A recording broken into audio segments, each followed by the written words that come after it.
Bonjour tout le monde. Quand je parle en langue, je garde un commandement du Seigneur dont Paul nous rapporte la pensée clairement. En 1 Corinthiens 14, 15 et verset 37, que faire donc?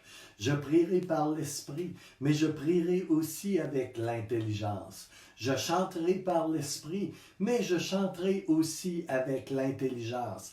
Et verset 37, si quelqu'un croit être prophète ou inspiré, qu'il reconnaisse que ce que je vous écris est un commandement du Seigneur.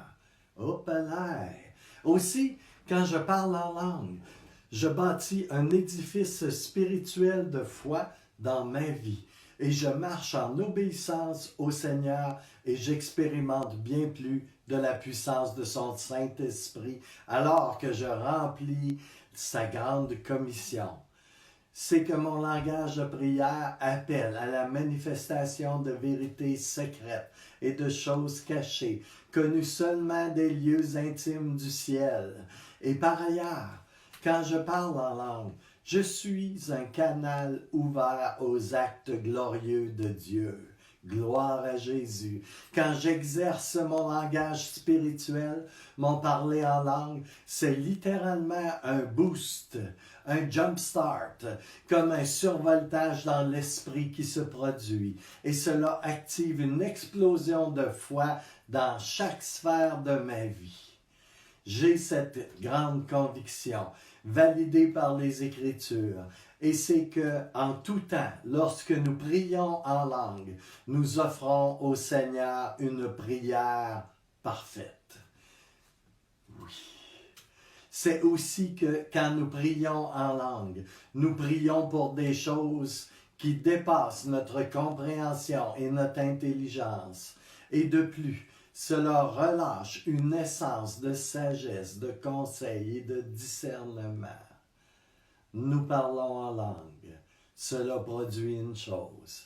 Nous nous tenons côte à côte avec le Saint-Esprit pour tenir ferme, pour agripper fermement toutes les promesses de Christ concernant notre héritage en Jésus-Christ, en utilisant notre langage de prière par l'Esprit. Nous validons puissamment notre claim, notre droit de propriété sur notre héritage en tant qu'enfant de Dieu. Je pourrais vous dire aussi que le parler en langue est un instrument saint, donné par Dieu pour le repos et le rafraîchissement de tous les croyants, et pour contrevenir à l'inquiétude, à l'anxiété et au stress, et que comme un athlète à l'entraînement pour une course, le parler en langue augmente le tonus et la vigueur de notre homme intérieur pour la course qui est mise devant nous. L'une des choses les plus merveilleuses qui soit, c'est que le langage d'amour de l'épouse est le parler en langue. Et ce langage peut courtiser ceux qui ne connaissent pas Christ et les amener à croire. Wow!